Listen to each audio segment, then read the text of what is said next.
L'être humain est doté de 5 sens: l'odorat, le toucher, le goût, l'ouïe et la vision. Et si on vous disait qu'il n'en possède pas 5 mais 6, quel serait alors ce 6e sens? Il s'agirait de notre sensibilité profonde appelée proprioception. Sans la proprioception, vous ne pourriez pas mettre un pied devant l'autre sans être complètement déséquilibré. Explication.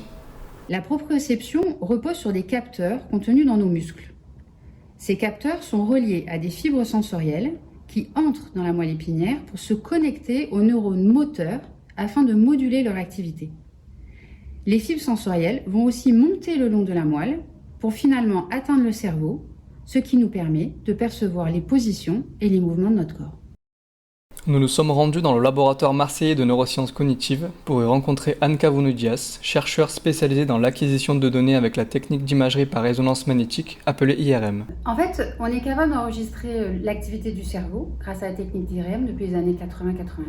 Mais ça a longtemps été impossible pour la moelle épinière parce qu'elle est beaucoup plus petite et surtout elle est sujette à des mouvements permanents du fait de la respiration et la circulation sanguine. Et ce n'est que très récemment que les techniques d'enregistrement et d'analyse en IRM ont suffisamment évolué pour nous permettre enfin d'explorer de manière fonctionnelle cette région grâce à l'IRM. Mais ça reste quand même un très grand défi et très peu d'équipes se sont lancées dans l'aventure. Justement, Raphaëlle Schlinger, étudiante en 3e année de thèse dans l'équipe corps et multisensorialité avec Anne Cavounou-Dias, travaille sur ces questions-là.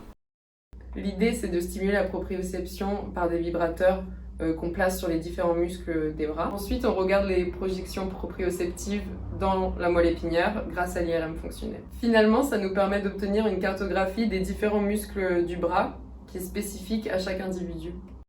La vibration crée une illusion de mouvement sans mouvement propre de la partie stimulée. Comme tout message est relayé par la moelle épinière, cette technique de stimulation par la vibration est d'office privilégiée dans les études de la proprioception à tout niveau. L'observation des réseaux proprioceptifs de la moelle épinière est essentielle pour améliorer notre compréhension de cette dernière, qu'elle soit saine ou lésée. Ces avancées permettront à l'équipe par exemple d'étudier les réorganisations qui ont lieu dans la moelle après l'amputation d'un membre.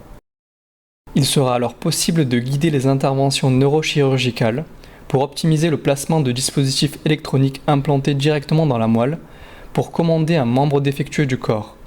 Cette dernière approche, réalisée en collaboration avec une équipe suisse, a permis de rendre une certaine mobilité aux personnes paralysées.